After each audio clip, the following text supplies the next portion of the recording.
சிந்தனையை, உடல் நலத்தை சீர் அமைத்து உய்வித்த குருவே வாழ்க! வாழ்க வளமுடன்! வாழ்க வளமுடன்! வாழ்க வையகம்!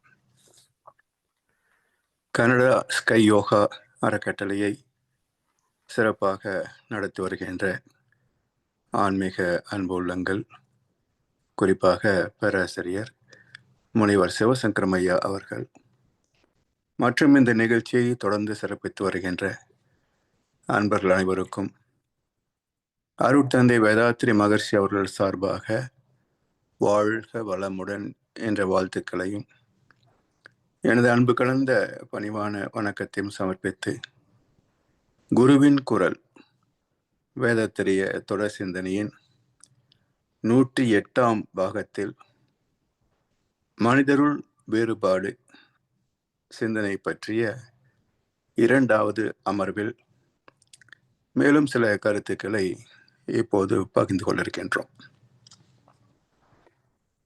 சென்ற அமர்விலே 7 சம்பத்துக்கள் ஒரு மனிதன் நிறை வாழ்க்கைக்காக பெற வேண்டிய சம்பத்துக்கள் 7: உருவமைப்பு, குணம், அறிவில் உயர்வு, கீர்த்தி, உடல் வலிவு, சுகம், செல்வம் என்ற 7 சம்பத்துகளும் நிறைவாக பெற வேண்டும். என்றாலும் இவற்றிலே நிறைவு பெற்றவர்கள் என்பது பெரும்பாலும் இல்லை எனலாம். காரணம் என்ன என்ற தேடலிலே மகர்ஷி தந்த 16 காரணங்கள். அவற்றிலே முதலாவது காரணமாகிய கருவமைப்பு பற்றி சிந்தித்து நிறைவு செய்திருந்தோம். அவற்றை தொடர்ந்து இப்போது 2வது காரணமாகிய உணவு முதல் மற்ற காரணங்களை ஆராய்வோம். கருவமைப்புக்கு அடுத்த இடமாக உணவை வைத்திருக்கின்றார் மகர்ஷி அவர்கள். 7 சம்பத்துக்களையும் மாற்றி அமைக்கின்ற திறம் உணவுக்கு உண்டா என்பது ஒரு சிந்தனைக்குரிய கேள்வி. உணவு மலமாக மாறுகிறது, உடல் சக்தியாக மாறுகிறது என்பது எல்லோருக்கும் தெரியும். ஆனால் உணவு மனமாகவும் மாறும். உணவு மனமாக மாறும் என்பது சிந்தனையாளர்களுக்கு, ஆன்மீக சிந்தனையாளர்களுக்கு, சித்தர்கள், ஞானிய பெருமக்களுக்கு மட்டுமே தெரிந்த ஒரு உண்மை. நாம் உண்ணுகின்ற உணவு செரிமானம் ஆகி இறுதியிலே உயிர் சக்தியை பெறுகின்றோம். அதுக்கு இடைப்பட்ட பயணம்தான் ரசம், ரத்தம், சதை, கொழுப்பு, எலும்பு, மஜ்ஜை என்ற 6 தாதுக்களின் நிலை. இந்த 7வது தாதுவாக வித்து சக்தியிலிருந்து நாம் ஆற்றலை பெறுகின்றோம். இந்த உயிர் அலைகளிலிருந்து வருகின்ற காந்தலைகள், காந்தம் தானே அனுபவங்களை ஈர்த்து சுருக்கி இருப்பாக்கி காலத்தால் மலர்த்தியும் காட்டுகின்ற செயலை, இயக்கத்தை நடத்தி கொண்டிருக்கிறது. எனவே உயிர் அலைகளாக மாறுகின்ற இந்த ஆற்றல் நம்முடைய உடம்புக்கு வெளியிலிருந்து வருகிறது உயிர் அலைகளாக. இதிலே பஞ்சபூதங்கள் அதிலிருந்தும் கிடைக்கிறது.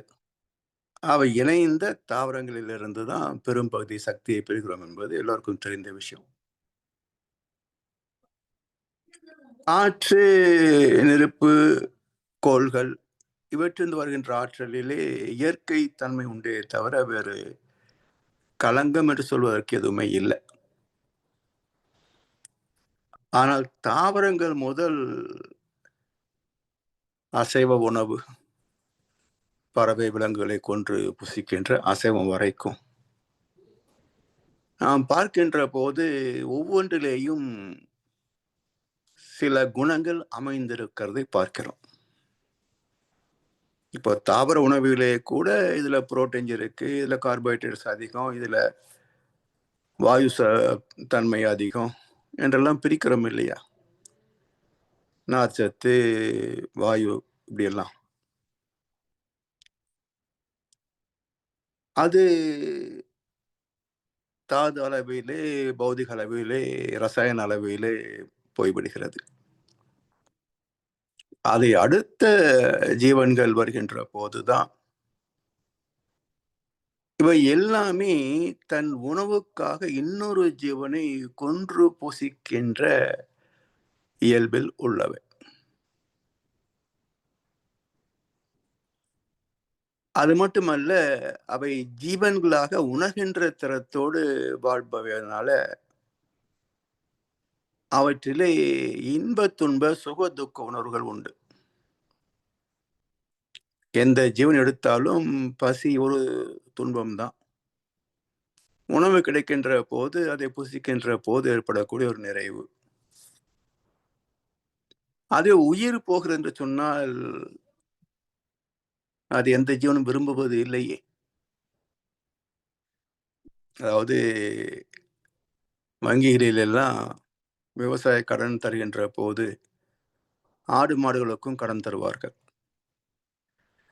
அப்போ ஒரு கிராமத்தில் ஒரு 50, 100, 200 ஆடுகளுக்கு மாடுகளுக்கு எல்லாம் மொத்தமாக கடன் விநியோகம் செய்கின்ற போது அந்த வங்கியின் டேக் காதில் ஒன்று மாட்டுவாங்க. மெட்டல் டேக், பித்தளையா தான் இருக்கும் பெரும்பாலும். அதை வெட்டரி டாக்டர் ஒருத்தர் வந்து காதில் ஒரு ஓட்டை போட்டு அந்த டேக் மாட்டுவார். அதை மாட்டுவதற்கு ஒரு கூண்டுக்குள்ள கொண்டு வந்து தான் மாட்டணும். ஏன்னா வசதிச்சாக்க டாக்டருக்கு வைத்தியம் பார்க்கணுமே. முதல் மாடு ரொம்ப சௌரியமா வந்துடும். இந்த டேக் பண்ணும்போது ஏற்படக்கூடிய வலியில் அது கத்துது பாருங்க, அடுத்த மாடு வரவே வராது. 5, 6 பேர் சேர்த்து இழுத்து பிடிச்சி தள்ளி கொண்டு வந்துதான் அந்த கூண்டுகளை நிறுத்தணும். அப்போ ஒரு ஜீவனுடைய ஓசையிலேயே ஒரு துன்பம் இருப்பதை அது உணர்ந்து கொண்டு அதை தவிர்க்க வேண்டும் என்று போராடுகிறது. அப்படி இருக்கின்ற போது உயிர் கொலை நடக்கிறது என்று சொன்னால் எந்த ஜீவன் தான் அதை ஏற்றுக்கொள்ளும்? நுண்ணுயிர் முதற்கொண்டு மனிதன் வரைக்கும் எல்லா உயிரினங்களுக்கும் வாழ்கின்ற ஆசைதான் உண்டே தவிர முடிந்து போகின்ற ஆசை எந்த ஜீவனுக்கும் கிடையாது. அதுவும் குறிப்பாக அகாலத்தில் முடிகின்ற ஆசை எதுக்கும் இருக்காது. அதை கொள்ளுகின்ற போது ஏற்படக்கூடிய உணர்வுகள், அந்த உணர்வு அதற்கு துன்பத்தை மட்டுமல்ல, அந்த பய உணர்வோடு சேர்ந்த ஒரு மரண உணர்வு, இந்த மரண பயம் சொல்லுவாங்க பாருங்க, இதெல்லாம் அதுல அந்த சதையிலே கலக்கும். உலகம் முழுவதும் பரவும், சதையில அது இருப்பா. இப்போ அசைவம் உண்ணுகின்ற போது அதைத்தானே உண்ணுகின்றோம், சதையைத்தானே உண்ணுகின்றோம். அப்ப அந்த உணவிலே இருக்கின்ற அந்த துன்ப உணர்வுகள், பய உணர்வுகள், இதெல்லாம் அந்த உணவோடு சேர்ந்த காந்த களத்திலே பதிந்திருப்பது. அங்க அதை செரித்து உயிராற்றலை பிரிக்கிற போது அதோடு சேர்ந்தே வரும். பூவோடு சேர்ந்த நாரும் மணக்கும் என்று சொல்வது போல எந்த ஜீவனும் எந்த பொருளும் அதன் ரசாயனத்தன்மையோடு காந்த தன்மாற்றத்தோடு கலந்தே வரும். Pattern, precision, regularity will not change என்று விஞ்ஞானத்துறை சொல்லும். அப்படி எதுவுமே பிரித்து விட முடியாது அந்த பொருளோடு சேர்ந்த காந்த தன்மாற்றம். அப்போ அசைவத்தை உண்டு செரித்து அதை உயிராக பிரித்து நம் வசப்படுத்துகின்ற போது அதனோடு சேர்ந்த உணர்வுகளும் வசமாகும். அது நம்முடைய குணங்களோடு கலப்புறோம். ஒரு திரைப்படத்துல கூட பிரகாஷ்ராஜ் சொல்லுவார், "லேய், வேலை நேரத்துல அசைவம் சாப்பிடாதடா, மூளை வேலை செய்யாது" அப்படின்பார். வேலை நேரத்துல அசைவம் சாப்பிடாத மூளை வேலை செய்யாதும்பார். அப்ப அசைவம் உண்ணுகின்றவர்கள் பெரும்பாலும் வில்லன்களாகத்தான் இருக்கிறாங்க. நீங்க திரைப்படங்களே பாருங்களேன். இப்ப திரைப்படங்கள்ல கதாநாயகனும் எல்லாம் செய்வார். இப்போ திரைப்படத்துக்கு கதாநாயகனுக்கும் வில்லனுக்கும் வித்தியாசம் இல்ல. ஆனா ஒரு காலத்துல எல்லாம் வில்லன் அப்படின்னா மது அருந்துவார், சிகரெட் பிடிப்பார், மாமிசம் சாப்பிடுவார். இப்படி தீய பழக்கங்கள் எல்லாம் வில்லத்தனம் என்று காட்டுவார்கள். அதுக்கு நேர் எதிராக கதாநாயகன் புகைப்பிடிக்க மாட்டார், மது அருந்த மாட்டார், அசைவம் சாப்பிட மாட்டார், எல்லாரிடத்திலும் அன்பும் கருணையுமா இருப்பார். இப்படி காட்டிய காலம் உண்டு. இதுதான் போற்றுதலுக்குரிய பண்புகள் என்று கதாநாயகனையும், வெறுப்புக்குரிய பண்புகள் என்று வில்லன் பாத்திரத்தையும் படைத்தது ஒரு காலம். அப்படி இந்த அசைவ உணவு உண்பவரிடத்திலே இந்த மரண பயம், மரணம், கொலை செய்வது என்ற விலங்கினத்தன்மைகள் அதிகமாக உண்டு.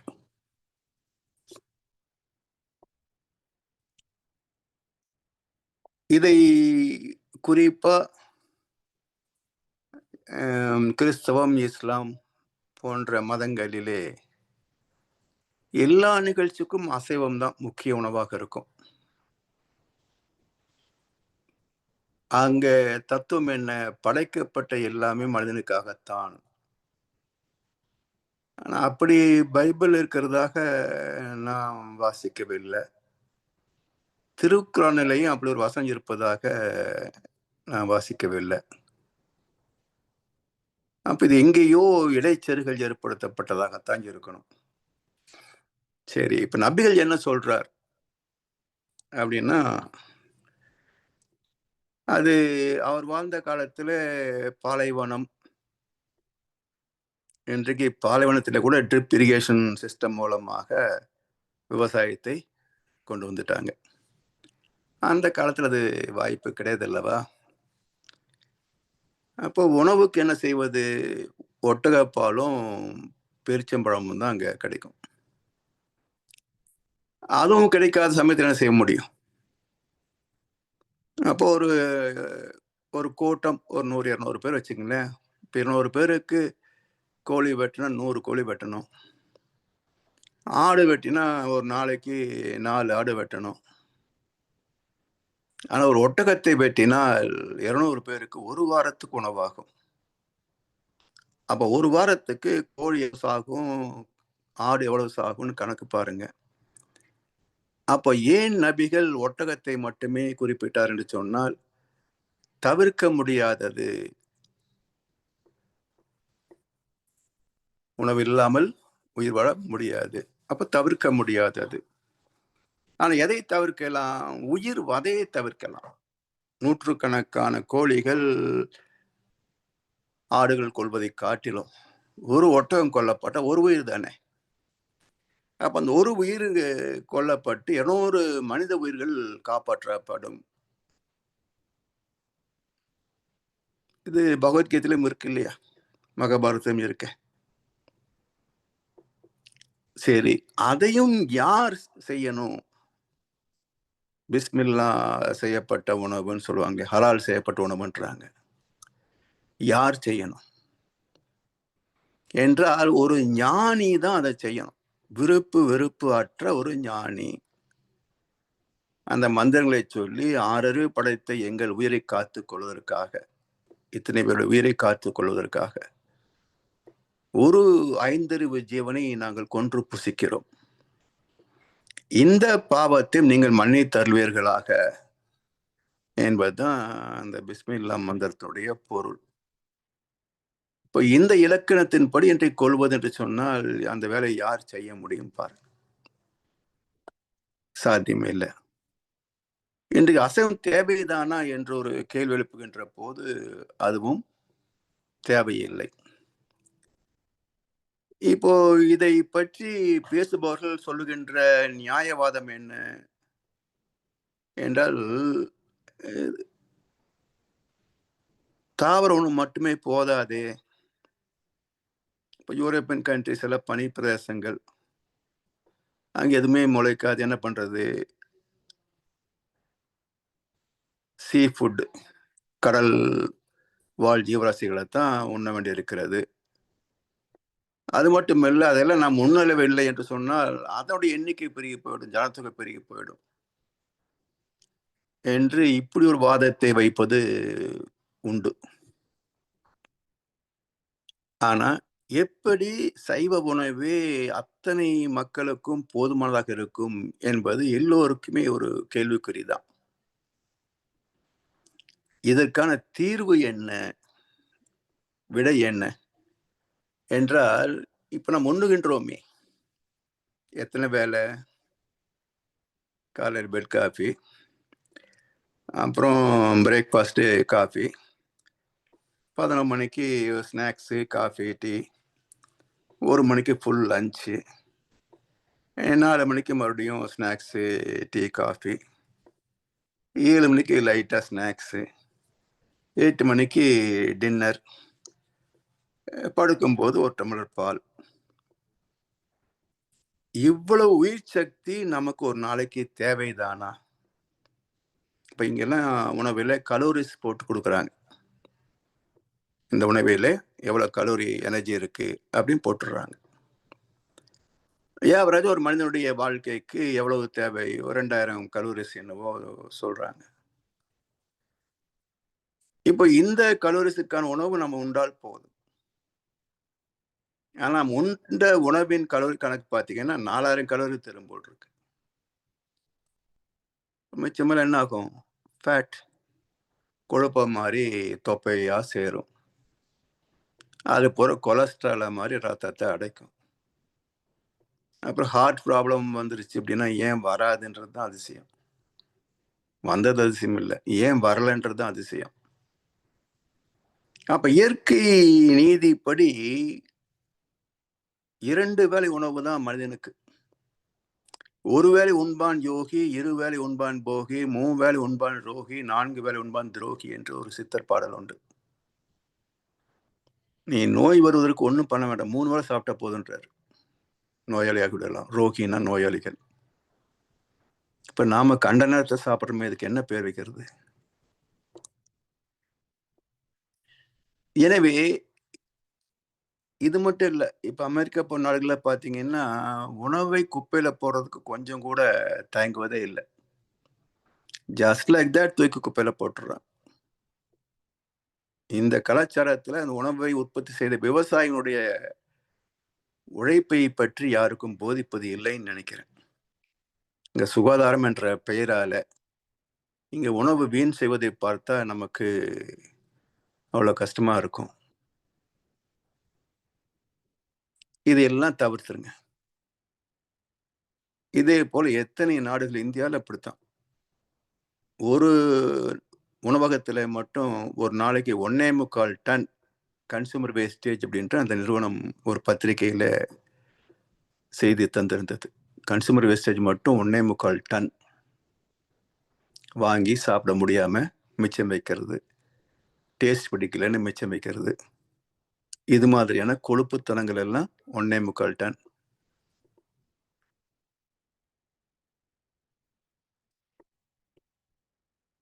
அதனால இதெல்லாம் தவிர்த்து 2 வேளை உணவு என்ற ஒரு கலாச்சாரத்தை உலக மக்கள் மத்தியில் அமல்படுத்தி விட்டால் சைவ உணவே போதுமானது. உணவுக்கு உயிர் கொள்ளாத நோன்பும் என்று மகரிஷி ஒரு பண்பாட்டு கொடுத்திருக்காரு இல்லையா?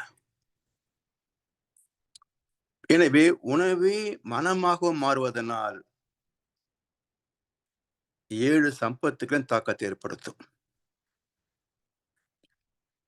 முகத்தை பாருங்களேன். இன்றைக்கு தமிழ்நாட்டில் நான் பார்க்கிறேன், இளைஞர்கள் அந்த முகத்துல சாத்வீகமே கிடையாது. ஒரு கொடூரத்தனம், வெள்ளத்தனம் தான் அந்த முகத்துல தெரிகிறதே தவிர, ஒரு சாத்வீகமான முக பாவனை, சாந்தமான பாவனையே இல்ல. 100க்கு ஒரு 5-10% கூட தேர்வதில்லைங்க. ஏன் இவ்வளவு மாற்றம்? அப்படின்னு யோசிக்கிற போது, எல்லா திரைப்படங்கள்லயும் எப்படியெல்லாம் ஒரு மனிதனை அறுக்கலாம்னு இப்பல்லாம் புது புது டெக்னிக்ல கண்டுபிடிக்கிறாங்க. ஒரு மனிதனை கொல்லுவதுன்னா ஒரு காலத்துல நேருக்கு நேர் ஒருத்தருக்கு ஒருத்தர் சண்டை போட்டுக்குவாங்க. அப்படிதான் எம்ஜிஆர் படத்துலலாம் பார்த்துருக்கிறோம். இப்போ கதாநாயகன் 100, 200, 500 பேர் எல்லாம் சர்வசாதாரணமா அடிப்பாரு. அத அடிச்சாலும் பரவால்ல. ஆனா அந்த கத்திய வச்சுட்டு வெட்டுற சீன் இருக்கு பாருங்க, அது விதவிதமா செய்றான். புதுசு புதுசா கண்டுபிடிச்சு கண்டுபிடிச்சு செய்றான். இந்த கொடூரத்தை எல்லாம் பார்க்கின்ற ஒரு பெண்ணுக்கு குழந்தை பிறந்தால், ஒரு ஆணுக்கு திருமணம் செய்து வைத்தால், அந்த ஜீன்ல இருந்து என்ன மாதிரியான குணங்கள் இங்க வரும்? இந்த ஜீன்ல என்ன மாதிரியான குணங்கள் அதுல கலக்கும்? இது 2ம் கலந்து ஒரு புதிய ஒரு குழந்தை உருவானால், அதற்குள் எந்த மாதிரியான பதிவுகள் இருக்கும்னு யோசிச்சு பாருங்க. நம்ம ஏன் அரசாங்கத்த அதிகமா குறை சொல்றோம்னு சொன்னா, இதெல்லாம் என்னுடைய பொறுப்பு. ஒரு சமுதாயத்துல என்னெல்லாம் கொடுக்கப்பட வேண்டும், எதெல்லாம் தவிர்க்கப்பட வேண்டும், இதெல்லாம் தண்டிக்கப்பட வேண்டும் என்ற வரைமுறை இருக்கு. அந்த இலக்கணமே தெரியாத புறம்போக்குகள் எல்லாம் அதிகாரத்துக்கு வந்து விட்டால், சினிமாவிலே ஒழுக்கம் இல்லாதவன் எல்லாம் ஒரு கட்சி ஆரம்பிச்சு, நானும் முதல் மந்திரி ஆகணும், பிரதம மந்திரி ஆகணும் வந்துட்டா. இந்த மக்களை யார் எப்படி நிர்வாகம் பண்ண முடியும்? அப்போ இந்த உணவே அவன் முகத்திலே ஒரு பாவனையை, வில்லத்தனமான பாவனை உருவாக்குகிறது. நேரடியா பார்க்கலாம்.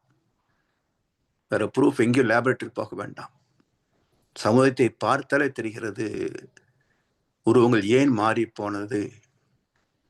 உணவு பழக்கம், கலாச்சார சீர்கேடுகள். குணங்கள் சொல்ல வேண்டாம். பொறுமை என்பதே இப்ப கிடையாதுங்க. நல்லதை சொன்ன பெருசு, உன் வேலைய பார்த்துட்டு போ. யாரும் தனக்கு அறிவுரை சொல்வதை யாரும் விரும்புவதில்ல.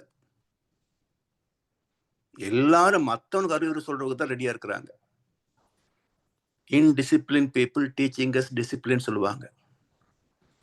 அது மாதிரி தரமற்றவர்கள் தரத்தை பற்றி பேசுவது என்பது இன்னைக்கு ஏற்றுக்கொள்ளப்பட்ட ஒரு கலாச்சாரம். ஒழுக்கத்தை பேசுறான், நல்ல கருத்தை சொன்னான். ஒரு அரசியல் கட்சியில போய் புகுந்துகிட்டு அவனை இந்திரன் சந்திரன் பாராட்டி பேசுறான். இதுவரைக்கும் பேசின தத்துவம் என்ன? இப்ப பேசுற வியாக்கியானம் என்ன? இவரை நம்பி இத்தனை நாள் ஆன்மீகத்திலே, தர்மத்திலே நாட்டம் கொண்டிருந்த மக்களுடைய நிலைப்பாடு என்ன? அப்போ குணம், அறிவு, சிந்தனை அறிவு. இன்றைய கூட வாட்ஸ்அப்ல அருமையான ஒரு செய்தியை பார்த்தேன். இந்த தமிழ்நாட்டு மக்களே ஒரு வித்தியாசமான முட்டாள்கள் அப்படின்றாங்க. ஏன்னா, மற்ற ஊர்களை காட்டிலும் அதிக அளவிலே கோவில்கள் உள்ள ஒரு மாநிலம் தமிழ்நாடு. இந்து மக்கள் எண்ணிக்கையும் அதிகம். கோவில்களில் கூட்டமோ சொல்லி மாளாது. திருவிழாக்களும் ஏராளமான திருவிழாக்கள். ஆனா, இந்து தர்மத்தை கேலி பேசினாலோ, அதை கெடுக்கின்ற வகையிலே சட்டங்கள் இயற்றினாலோ, கோவில் நிர்வாகத்தை மாற்றினாலோ, அது எதிர்த்து குரல் கொடுப்பவர் யாருமே கிடையாது. ஒரு காலத்தில் 4 மணிக்கு திறக்கப்பட்ட ஆலயங்கள் இன்று சாயந்தரம் காலையில 3 மணிக்கு திறக்கணும். அப்ப யாரும் திறக்கிறது இல்லை. எல்லாம் 6, 7 மணிக்கு வர்றாங்க. சாயந்தரம் 4 மணி இருந்து 5:30 ஆக்கிட்டாங்க. இது யாருடைய ரிக்வெஸ்ட்ல 6, 5:30 பண்ணினீங்க? முதல்ல இருந்ததை விட இப்போ ஜனத்தொகை அதிகம். அப்படி இருக்க எப்படி மாத்துனீங்க? எதுக்கு மாத்துனீங்க? யாரும் கேட்கறதே இல்ல. மடாலயங்களும் சும்மா இருக்கிறாங்க, மதவாதிகளும் சும்மா இருக்கிறாங்க, மக்களும் சும்மா இருக்கிறாங்க. ஒரு வித்தியாசமான முட்டாள்கள் அப்படின்னு ஒருத்தர் அருமையா போட்டிருக்கிறார். பாராட்ட வேண்டிய கருத்தா தான் இருக்குது.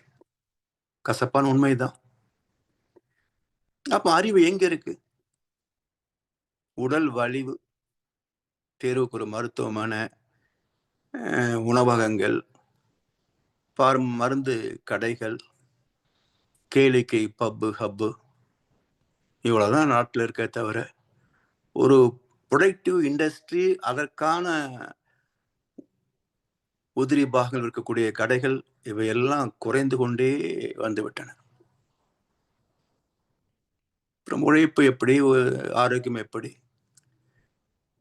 இதெல்லாம் இல்லாமல் செல்வத்தை மட்டுமே சேர்க்க வேண்டும் என்றால் திருட்டு கொள்ளையை தவிர வேற என்ன வழி சொல்லுங்க பார்ப்போம். அந்த பின்லாந்து இந்தியனை பார்த்தா எங்களுக்கு பயம்ன்றாங்க. பின்லாந்து மக்கள் இந்தியனை பார்த்தா எங்களுக்கு பயம்ன்றாங்க. ஏன் அப்படின்னா, திறமை இருந்து ஆசைப்பட்டா அவன் உழைத்து ஆசைகளை நிறைவேற்றிக் கொள்ளுவான். திறமை இல்லாதவன் கற்பனைகளை மட்டுமே வைத்திருந்தால் அவன் அடுத்தவனை திருடித்தான் ஏமாத்தித்தான் செய்தாகணும். அப்ப இது போல மக்களை பார்த்தா எங்களுக்கு பயமா இருக்குன்றாங்க. ஏன்னா அங்கெல்லாம் சிறிய நாடு, பின்லாந்து பெரிய நாடு இல்லை, மிகச்சிறிய நாடு. அங்க யாரும் தனியாக இடம் வாங்குறதுக்கு எல்லாம் இடம் இல்லை, எல்லாமே கவர்மெண்ட் லேண்ட். இருக்கலாம், சாகலாம், அவ்வளவுதான். நகை மீது யாருக்கும் ஈடுபாடு கிடையாது. அப்ப செல்வம் என்பதே அங்க மதிப்பு இல்லாத ஒரு பொருள். கார்ல போனா நீ காற்று மண்டலத்தை மாசுபடுத்துகிறாய் என்று மற்றவர் குறை சொல்லுவார்கள், பெருமை பாராட்ட மாட்டாங்க. அப்படி சில நாடுகள் இருக்கிற போது இப்போ இது மாதிரி இருந்தா எப்படி? எப்படியாவது செல்வத்தை சேர்க்கணும்னு பார்க்கிற போது நீதியாவது, நியாயமாவது, தர்மமாவது எல்லாம் அடிபட்டு போகுது. அப்போ ஒரு மனிதனுடைய உணவு பழக்கமே 7 சம்பத்துகளை மாற்ற வல்லது. அதனால்தான் வள்ளுவர் என்ன சொல்றாருங்க, தன் ஊன் பெருக்கற்கு பிரிது ஊன் உண்பான எங்கனம் ஆளும் அருள். சாந்தம், அன்பு, கருணை இதெல்லாம் குணங்கள் தானே. இதெல்லாம் எப்படி வரும் என்று கேட்கிறார். இந்த சதையை வளர்ப்பதற்காக ஒரு ஜீவனின் சதையை உண்டு செரித்தால் உன்னிடத்தில் எப்படி அன்பு, கருணை, இரக்கம் எல்லாம் இருக்கும் என்று வள்ளுவர் கேட்கிறார். அது மட்டுமல்ல, உணவே மனமாக மாறுவதனால்தான் பகவத்கீதையில உணவை 3ஆக பிரிச்சு பேசுவாங்க. இது குணங்களை 3ஆக பிரித்து பேசுவாங்க. குணத்திரய விபாக யோகம் என்று ஒரு அத்தியாயம். குணத்திரய விபாக யோகம், 3 வகையான குணங்கள். சத்வ, ரஜோ, தமஸ் என்று 3ஆக பேசுவாங்க. சத்துவம் என்பது அன்பு, நன்றி, கருணை, இதெல்லாம் சத்துவம். ரஜஸ் என்பது நிர்வாகத்திறம், உழைப்பு, உற்பத்தி திறம், அதற்கான அறிவு, ஆராய்ச்சி அறிவு, விஞ்ஞான அறிவு, நிர்வாக அறிவு, இதெல்லாம் ரஜஸ். தமோ குணம் அது சோம்பேறித்தனம், ஏமாற்று, மற்ற தீய குணங்களை நாடுவது. இப்படி 3 குணங்களாக பிரிச்சு பேசுற போது உணவையும் 3ஆக பிரிச்சு அதே பேர் வைக்கிறாங்க. சத்துவ உணவு, ரஜோ உணவு, தாமச உணவு என்று உணவை 3ஆக பிரிச்சு பேசுறாங்க. எது சத்துவ உணவு என்கின்ற போது ராமகிருஷ்ண பரமஹம்சர் என்ன சொல்றாரு, மனதுக்கு எரிச்சல் கொடுக்காததாகவும், உடலிலே உஷ்ணத்தை பெருக்காததாகவும், கொழுப்பு சக்தியை அதிகரிக்காததாகவும் சாத்விகமான உணவையே ஒரு சாதகன் உட்கொள்ள வேண்டும் அப்படின்றார். அப்ப நான் ஒரு பக்தன், கடவுள் நம்பிக்கை உள்ளவன், ஞான மார்க்கத்திலே நாட்டம் உள்ளவன் என்றால் நீங்க எல்லோருமே சாத்விகமான உணவு தான் உண்ண வேண்டும் என்று ஒரு மிகப்பெரிய ஞானி ராமகிருஷ்ண பரமஹம்சர் சொல்றார். இவங்க என்ன செய்யறாங்க, எங்க குலதெய்வம் வழிபாடுன்னு சொல்லி ஆடு வெட்டு, கோழி வெட்டு, மாட வெட்டுன்றான். ம். கடவுளுக்கு அன்பும் கருணையும் உண்டுன்றோம். அந்த அன்பும் கருணையும் உள்ள கடவுளுக்கு சாராயமும், மாமிசம் பிடிக்கும்னு சொல்லி ஒருத்தன் மக்கள நம்ப வச்சு ஆயிரக்கணக்கான ஆண்டுகளாக அது இன்னும் நடைமுறைப்படுத்தி வச்சிருக்கிறான்னு சொன்னா, என்ன செய்ய? சோ, இப்போ சாத்விகமான குணம் என்பது பிராமணர்களுக்கே கூட குறைஞ்சு போச்சு. அந்தணர் என்போர் அறவோர் மற்றெவ்வுயிருக்கும் செந்தன்மை பூண்டோள்களாம். இங்க என்ன பண்றாங்க? சரித்திரத்தை மாத்தி எழுதுறது. தன் மொழிதான் உலகத்திலேயே முதல் முதல் தோன்றியது என்பதற்கான பொய் கட்டுரைகளை எழுதுவது. திருக்குறள் உபனிஷத்திலிருந்து காப்பியடிக்கப்பட்டதுன்னு ஒருத்தர் புக் எழுதியிருக்கிறார். இன்னொரு 100 வருஷம் போச்சுன்னா அந்த புக்கை மையப்படுத்தி திருவள்ளுவரையே டூப்ளிகேட்ன்றுவாங்க. அந்த புத்தகத்தை பேன் பண்ணணும்னு சொல்லி யாரும் இது வரைக்கும் பேசவே இல்ல. அதெல்லாம் முக்கியமான செய்தி என்ன? நமக்கு முக்கிய செய்தி என்ன? இன்னைக்கு மந்திரி என்ன பண்ணாரு? எம்எல்ஏ என்ன பண்ணாரு? இதுதான் நம்ம தலைப்பு செய்திகளே. ம். வேற எந்த துறை பத்தியும் செய்திகளே கிடையாது இங்க. எப்ப பாரு அரசியல், அரசியல், அரசியல். மத்த திருடனா, இது திருடனா, அங்க இடி ரெய்டு, ஐடி ரெய்டு,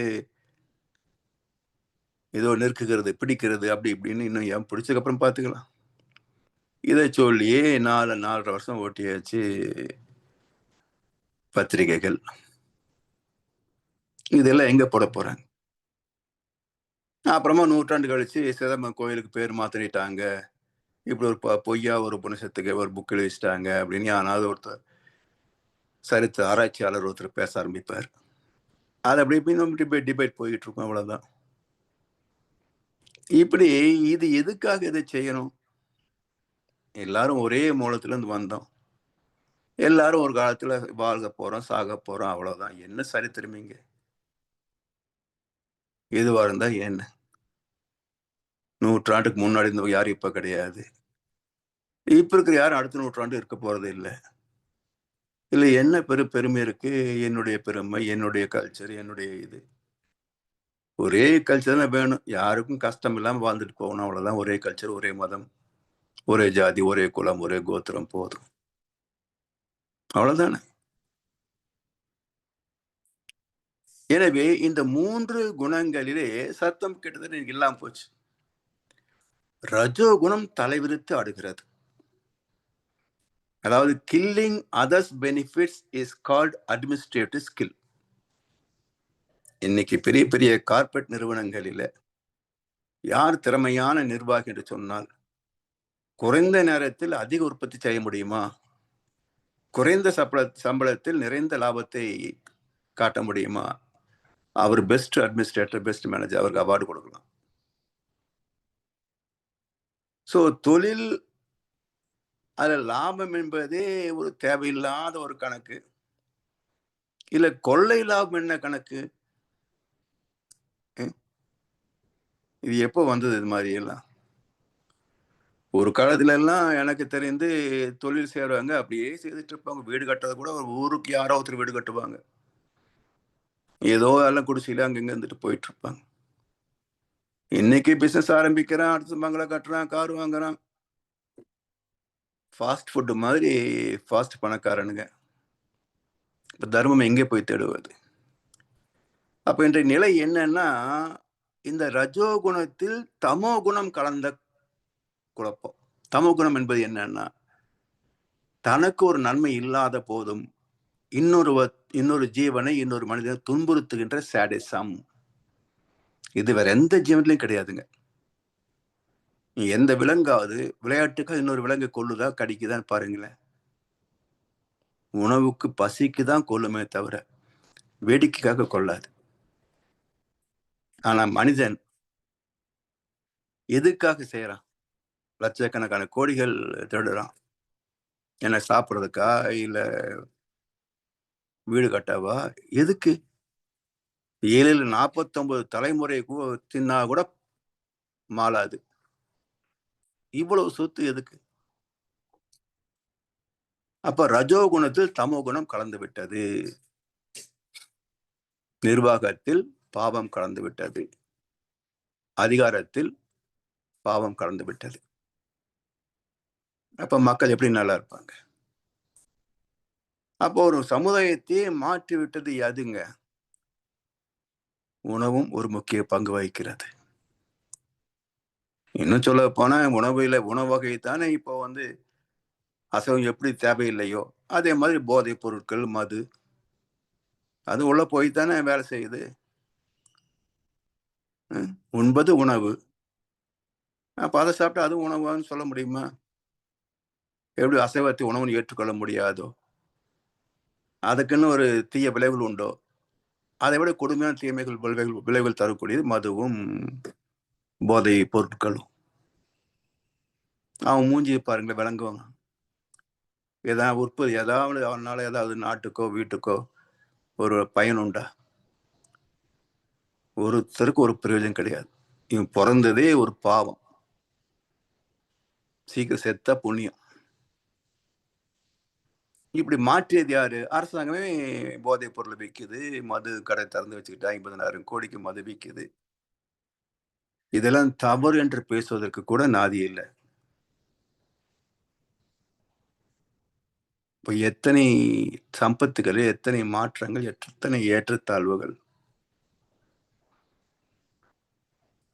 எனவே சத்துவ உணவு என்றால் எளிதில் செரிக்கக்கூடியது. மனதுக்கு அமைதியை, சாந்தத்தை, இரக்கத்தை, அன்பு, கருணையை தர வல்லது. அதாவது கண்கள் இருப்பது முகத்துக்கு அழகு. கண்கள் இருப்பது முகத்துக்கு அழகு. கருணை இருப்பது கண்களுக்கு அழகு என்பார் வள்ளுவர்.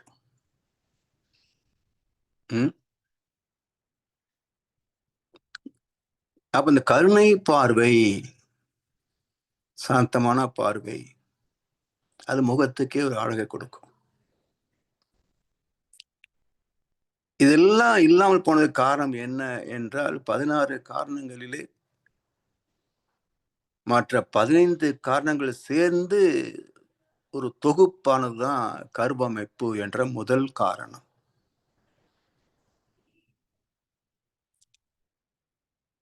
அடுத்ததாக 3வது காரணம் என்ன? காலம், ஹிஸ்டாரிக்கல் ஏஜ். மனிதன் பிறந்த போதே இவ்வளவு பாவங்கள் இருந்திருக்குமா? இவ்வளவு குற்றங்கள் இருந்திருக்குமா? இல்ல இத்தனை வசதிகள் எல்லாம் எப்படி வந்தன? இறைவன் விலங்கினத்தை கடந்து ஏன் மனிதனத்தை உருவாக்கினான்?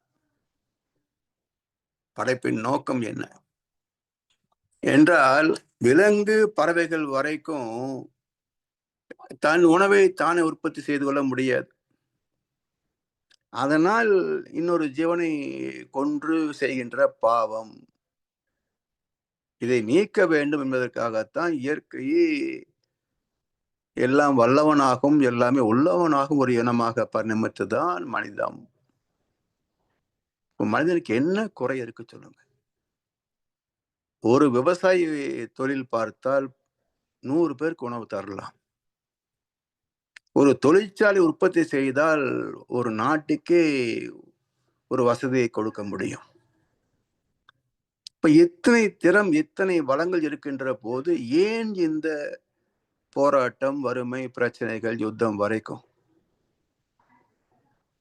எங்கே பிரச்சனை இருக்குங்க?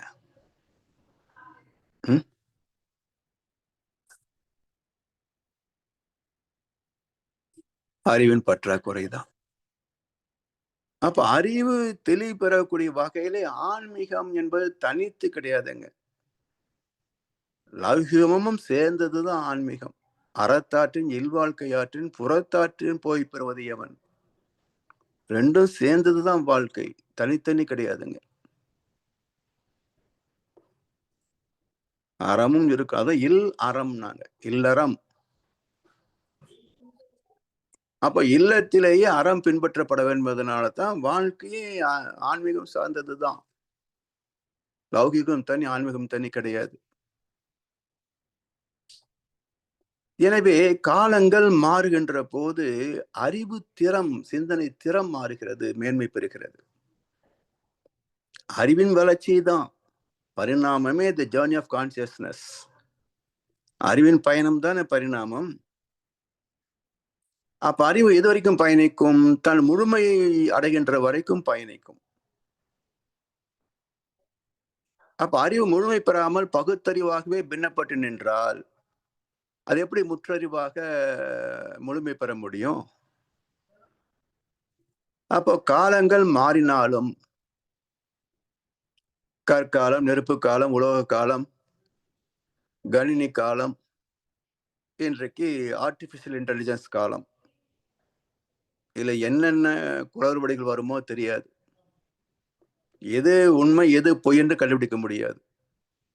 அந்த அளவுக்கு எதையுமே தரம் மாற்ற முடியும் இந்த செயற்கை அறிவுள்ள ஒரு இயந்திர மனிதன்.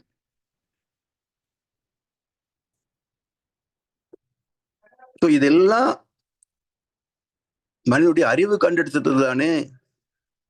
இப்போ ஆர்டிபிஷியல் இன்டெலிஜென்ஸ் வந்து இத்தனை சிறப்புகள் பேசினாலும் கண்டெடுத்தது மனித மூளை தான். அது ஏதாவது குறை என்றால் அதை சீர் செய்வது மனித மூளை தான். அப்போ அது பெரியதா, கண்டெடுத்த இது பெரியதா என்றால் அவருடைய ஸ்டோரேஜ் மெமரி பவர் அவ்வளவுதானே தவிர வேற எதுவுமே இல்லை. அத்தனை ஸ்டோரேஜையும் மனித மூளையிலேயே வைக்க முடியும். ஏன்னா சயின்ஸ் என்ன சொல்லுது, 10% 12% தான் மூளையே வேலை செய்யுது. பாக்கி 85% வெட்டிக்கு சுமந்துட்டு இருக்கிறோன்றாங்க சயின்டிஸ்ட்.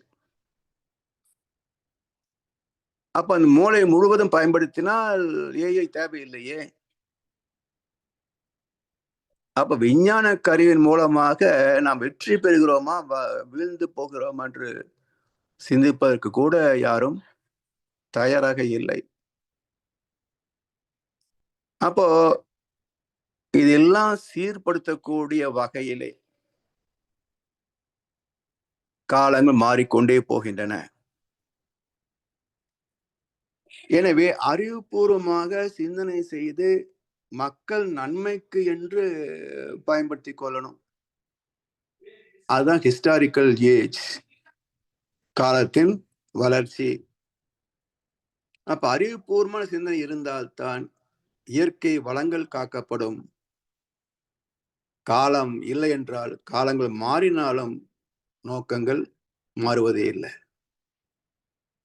எனவே ஓசோ சொல்லுவார், not only your knowledge grows, your idiotism also grows along with என்பார். Not only your knowledge grows, your idiotism also grows along with. எப்படின்னா, இப்போ ஒரு விவசாயி நெல்லுக்கு விதை எடுக்கிறார், நெற்பயிர் வளர்கிறது. ஒரு நாள் அதுல களை பயிரை பார்க்கிற போது விவசாயிக்கு ஆச்சரியம், இதுக்கு யார் விதை போட்டது? நான் நெல்லுக்கு விதை போட்டேன், களைக்கு யார் விதை போட்டது?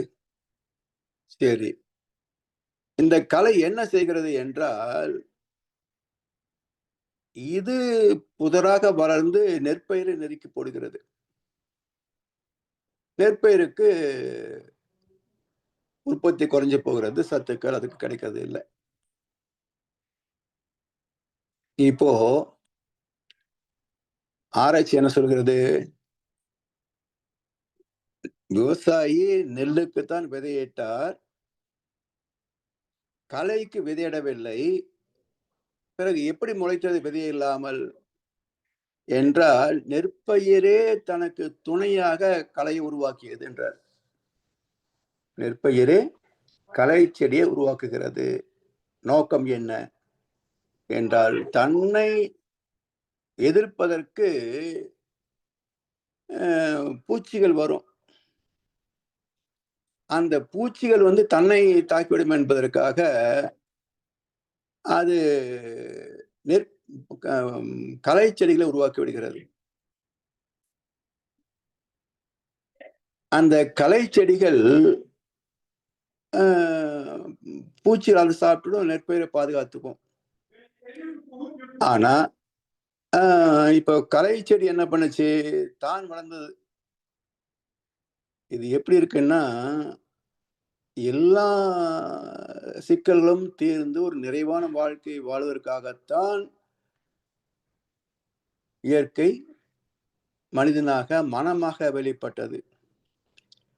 இப்ப மனம் என்ன செய்தது என்றால், மனம் பூதாகாரமாக வளர்ந்து அறிவை நெருக்கி போட்டு விட்டது. இப்ப அறிவு இருக்கா இல்லையா? மனம்தான் ஆட்டம் போடுகிறது. எப்படி விதை நெல்லுக்கு போட்ட விதையிலே முளைத்த களை செடி நெற்பயிரை அழித்ததோ, அதே போல அறிவிலிருந்து வந்த மனம் அறிவை அழித்து விடுகிறது. கொஞ்சம் அறிவு இருக்கான்னு கேட்டா எங்க காட்டுறது? எனவே காலங்கள் மாறினாலும் அறிவின் வளர்ச்சி என்பது திசை மாறி போனது. அதனால் சாத்விகமாக இருக்க வேண்டிய ஒரு வாழ்க்கை, சாத்விகமாக இருக்க வேண்டிய ஒரு முக பாவனை இன்றைக்கு விகாரப்படுத்தி விடுகிறது. எவ்வளவுதான் அழகான முகம் என்றாலும், கோபம் வந்தால் கண்ணாடியை பாருங்களேன், முகம் எப்படி இருக்குன்னு. அழகாவா இருக்கும். ஓசு சொல்லுவார், கோபம் வரும்போது உடனே கண்ணாடியை பாருங்க என்பார். அப்போ முக பாவனை உருவம் மாறுகிறது, குணங்கள் மாறுகிறது. காலத்துக்கு தகுந்தாற் போல குணங்கள் மாறுகிறது. இன்றைக்கும் பார்த்தீங்கன்னா, கிராமப்புறங்களில் இருக்கின்ற நிம்மதி நகர்ப்புறங்களிலே இல்லை. காரணம் என்ன? ஒரு முறை அகத்தாய்வு பயிற்சி நடத்துறதுக்கு ஒரு கிராமத்துக்கு அழைச்சு போனாங்க. அங்க ஒரு பண்ணையார் வீட்டுல வகுப்பு. வந்த மக்கள் எல்லாம் விவசாயிகள். அந்த ஊர்ல டிவியும் கிடையாது. காலையில இருந்து சூரியன் மறையும் வரைக்கும் விவசாயம் பார்க்குறாங்க. வந்து ஓய்வா சாப்பிட்டுட்டு ஓய்வா உட்கார்றாங்க. இவங்களுக்கு போய் என்ன அகத்தாய்வு நடத்துறது? சொல்லுங்க. இவங்களால யாருக்கு என்ன கெடுதல்? அவங்க என்ன ஆசையும் கிடையாது, எந்த கோபதாபமும் கிடையாது, எந்த பொறாமையும் வெறுப்பும் கிடையாது. நான் சொன்னேன், இவங்களுக்கு எதுக்கு அகத்தாய்வு? இவங்களே நம்ம எதை அடைய வேண்டும் என்று பேசிக் கொண்டிருக்கிறோம், அவங்க இப்பதான் வாழ்ந்துட்டு இருக்கிறோம். ஆசையே கிடையாது. இவங்ககிட்ட எப்படி ஆசை சிரமத்தை பத்தி பேச சொல்ல போறீங்க? ஆசை இருந்தா தானே கோபம் வரும். இது போல நகர்ப்புறங்களில் தேவைகள் அதிகமாக எதிர்பார்ப்புகள் அதிகமாகத்தான் தேவையும் எதிர்பார்ப்பும் ஆசையின் பரிமாணங்கள். ஆசையை நிறைவு பெறவில்லை என்றால் கோபம் வரும், கவலை வரும், எல்லாமே வரும். முகபாவனை மாறும், குணம் மாறுகிறது, சிந்தனை திறம் மாறுகிறது. அதாவது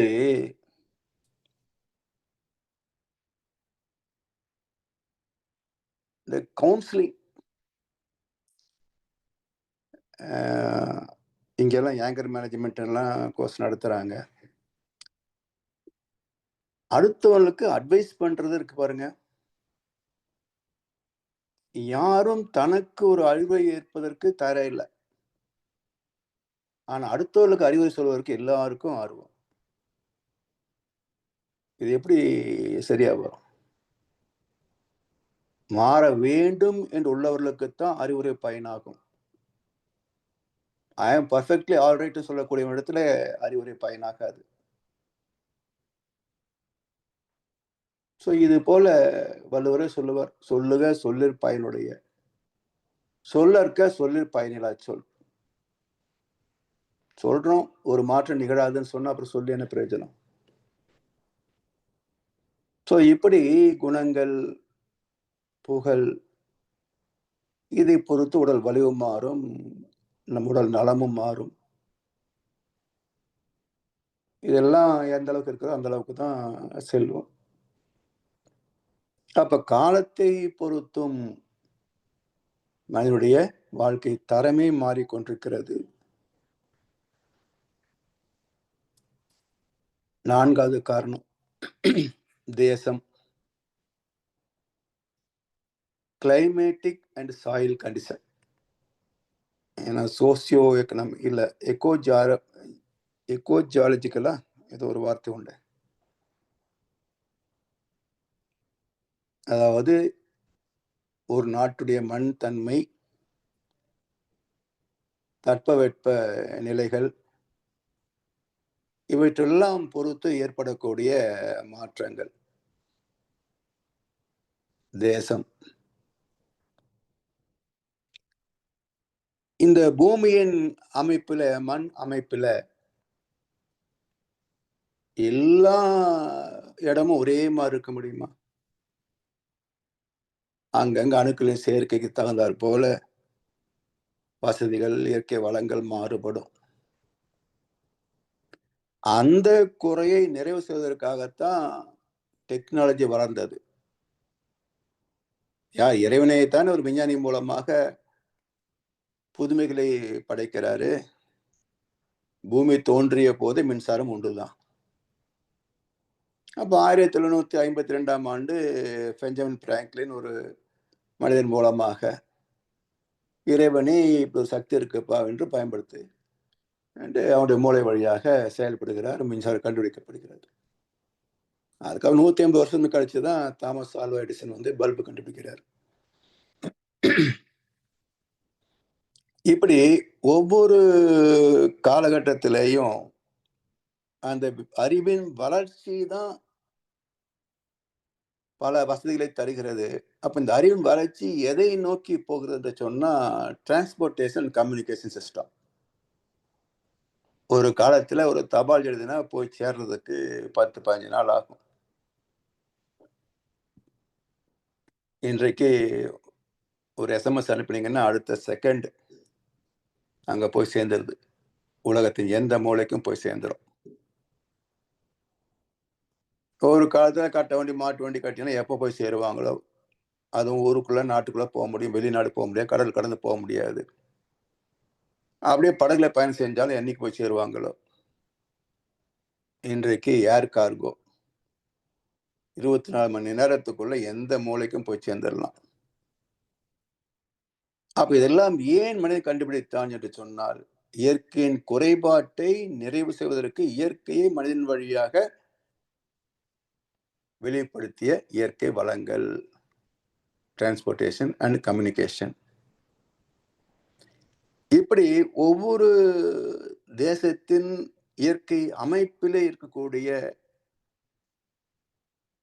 தன்மைகள், மண்ணின் தன்மை, வெப்பத்தன்மை, நீர்த்தன்மை, இப்ப இதை பொறுத்து ஒரு மனிதனை பார்த்தாலே நீங்க இந்தியாவா, ஆப்பிரிக்காவா, அமெரிக்காவா, லண்டனா கேட்கிறோம் இல்லையா? ஏன் அந்த மாதிரியான உயரம், உருவம், நிறம், முகபாவனை எல்லாம் ஏன் மாறுது? அப்ப மண்ணுக்கு எவ்வளவு ஆற்றல் இருக்குன்னு பாருங்க. அந்த எக்கனாமிக்கல் இது கிளைமேட்டிக்கல் கண்டிஷன் அது எவ்வளவு தாக்கத்தை ஏற்படுத்துகிறது. இப்படி ஒரு ஒரு பூமியின் ஒவ்வொரு பகுதியிலேயும் உள்ள இயற்கை அமைப்பு, அதை பொறுத்து மனிதனின் உருவம் மாறுபட்டிருக்கிறது, குணம் மாறுபடுகிறது, அறிவின் திறம், சிந்தனை திறம் மாறுபடுகிறது. அது மட்டுமில்ல, ஒரு கலாச்சாரம், மற்றவர்களுக்கு நல்லது செய்யக்கூடிய ஒரு கலாச்சாரம் இருந்தால் சாதனைகளை படைக்கின்ற போது புகழ் பெறுகிறார்கள். அதே போல உடல் வலிவு, ஆப்பிரிக்க மக்களுக்கு இணையான உடல் வலிவு வேறு யாருக்கு இருக்குங்க? ஒவ்வொருவரும் புல் ஸ்ட்ரென்த், எப்படி ஒரு காட்டெருமைக்கு பலம் இருக்குமோ அது போல பலம் வாய்ந்தவர்கள். அவருக்கு நிகராக உடல் உழைப்பிலே வேறு யார் நிற்க முடியும்? ஆனா அறிவுத்திறம், சிந்தனை திறம் குறைவு. அப்ப அவர்களே மற்றவர் பயன்படுத்திக்கிறாங்க. அதே போல உடல் நலம், பிறகு ஈட்டக்கூடிய செல்வம். ஒரு காலத்துல ₹5 இருந்தாலே செல்வந்தன். இன்றைக்கு கோடி இருந்தாலும் நடுத்தர குடும்பம் சொல்ற அளவுக்கு தான் இருக்கு எக்கனாமிக்ஸ். அப்போ காலமும் தேசமும் மாற மாற எல்லாமே 7 சம்பத்துகளும் மாற்றம் பெறுகின்றன. இப்படி இன்றைக்கு உணவு, காலம், தேசம் என்ற 3 காலங்களை பார்த்திருக்கின்றோம். அடுத்த அமர்விலே கல்வி என்ற 5வது அம்சம், அதை பற்றிய சிந்தனை மேற்கொள்வோம் என்று சொல்லி வாய்ப்பளித்த அனைவருக்கும் நன்றி பாராட்டி இன்றைய உரையை நிறைவு செய்கின்றோம். வாழ்க வளமுடன், வாழ்க வளமுடன், வாழ்க வையகம். வாழ்க வளமுடன் ஐயா. வாழ்க வளமுடன் ஐயா, சொல்லுங்கள். நன்றிகள், மிக்க நன்றிகள். இன்றைக்கு இந்த மனிதர்கள் வேறுபாடு என்றதிலே அந்த கருமையும் முடிந்து அடுத்த தலைப்புகளுக்குள்ளே சென்றிருக்கின்றோம். அதிலே உணவை பற்றி நிறைய பார்த்தோம். மிக்க நன்றிகள் ஐயா. இப்பொழுது அன்பர்களுடைய கேள்வி பதில் பகுதிக்கு செல்வோம். ஐயாவிடம் உங்கள் கேள்விகளை கேட்க விரும்புபவர்கள் கைகளை எத்தி கேட்கலாம்.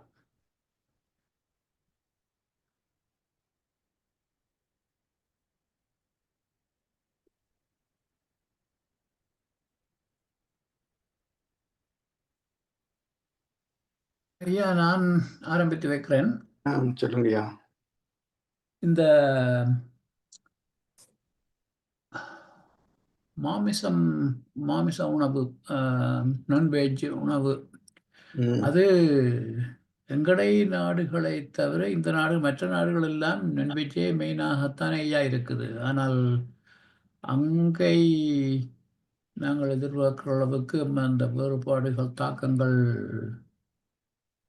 இருக்குதா? குறைவுதான். யூரோப்பியன் கண்ட்ரிஸ்ல நிம்மதியா தான் இருக்கிறாங்க. அதுதான் ஐயா. அவங்க என்பி சாப்பிட்டாலும் அளவா சாப்பிட்றாங்க. அந்த கல்ச்சர் பார்க்குற போது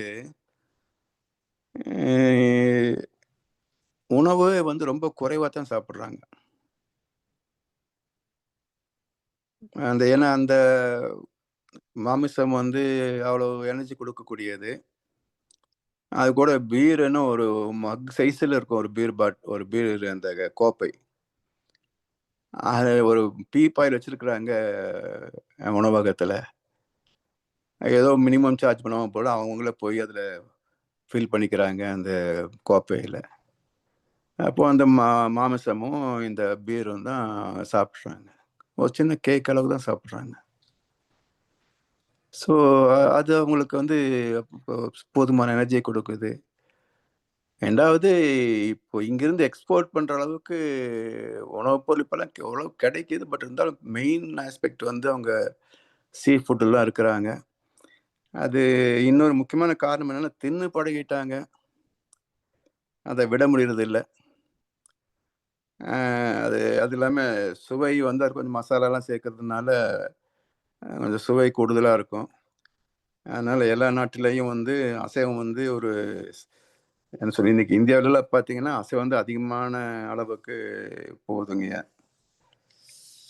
இருக்கிற கோழி ஆடுலாம் பத்தாததுனால இப்போ விலைவாசியெல்லாம் பார்த்தீங்கன்னா ₹1000 ₹800 அந்த அளவுக்குலாம் போயிடுச்சு. ஸோ அந்த அளவுக்கு மக்கள் மத்தியில் அசைவத்துக்கான ஒரு என்ன சொல்றது, வாழத் தெரியாத மக்கள் இருக்கிற போது எல்லாமே நடக்கும். ஆனால் இயற்கை நீதிப்படி இது போதுமானது. இப்போ 2 வேளை உணவுன்னு வச்சிங்கன்னா இருக்கிற வளங்கள் 820 கோடி மக்களுக்கும் போதுமானது தான். இதெல்லாம் மக்களுக்கு கற்பித்து ஒழுக்கத்தை நிலைநாட்ட வேண்டிய கடமை முக்கியமான பங்கு அரசாங்கத்துக்கு தான் உண்டு. ஏன்னா சுதந்திரம் கொடுத்தீங்கன்னா எல்லாம் அப்படித்தான் இருப்பாங்க. அப்போ ஓரளவுக்காவது அவங்க மனதில் ஒரு கட்டுப்பாடு விதிக்கணும். எந்த காலத்திலும் எல்லா மக்களும் அறிவாளிகளாக வாழ்ந்ததாக சரித்திரமே கிடையாது. அப்போ ஒரு காலத்துல மக்கள் நல்லா இருந்தாங்க அப்படின்னா, அன்னைக்கு வந்து ஆட்சி திறம் வந்து இவங்களெல்லாம் நிலுவைக்கூடிய அளவுக்கு இருந்ததுன்றது தான் அர்த்தமே தவிர, மக்கள் எல்லாம் நல்லவங்களா இருந்தாங்கன்னு சொல்ல முடியாது. அதிகாரத்துக்கு கட்டுப்பட்டு தானே மக்கள் வாழ்றாங்க. ஸோ, அதனால தான் அரசியல் அமைப்பு வந்து ஒரு மனிதனுடைய வாழ்க்கையை மிக பெரும் அளவிலே தாக்கத்தை ஏற்படுத்தும். அதனால தான் நல்லவங்க அரசியலுக்கு வந்தாங்கன்னா, நாடு நல்லா இருக்கும். அறிவுகெட்டவங்களும், படிக்காதவங்களும், சிந்தனை இல்லாதவர்களும், மக்கள் நலம் விரும்பாதவர்களும் எல்லாம் ஆட்சிக்கு வந்துட்டாங்கன்னா, சுயநலம் மட்டும்தான் இருக்கும்.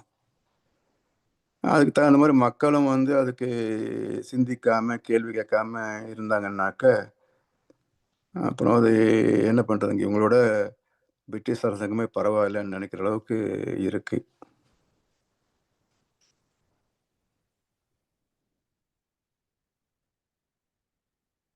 ஐயா. வாழ்க ம். வேறு என்பர்கள் கேள்விகள் ஏதாவது இன்றைய இன்றைய தலைப்பில் பெருசாக கேள்வி இருக்கு என்று நினைக்கிறதுக்கு இல்லை.